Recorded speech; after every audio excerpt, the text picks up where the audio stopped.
Sloveniji zelo izboljšala ta kultura prometa oziroma to sobivanje, predvsem na tej relaciji avtomobilisti, kolesari, ne. Tudi ti zelo veliko potuješ oziroma sodeluješ pri treningih, na dirkah. A ti tudi vidiš to v bistvu, ta napredek?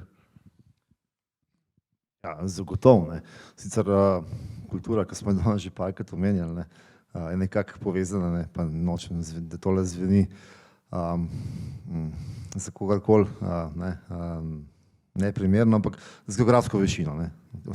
O tem verjamem, da lahko razpravljamo dolgo in široko, jasno se učimo od tistih navzgor, ki so nekoliko bolj mirni, ne, in pač ne, probamo tisti, ki so nekje pod nami, geografsko gledano seveda, kakšne stvari ne ravno kopirati od njih, ampak ja, precej sveta sem prevozil, ne, s kolesom in tudi z avtom in dejansko moram ugotoviti, da tudi jaz, da se zadeve izboljšujejo pri nas, ne.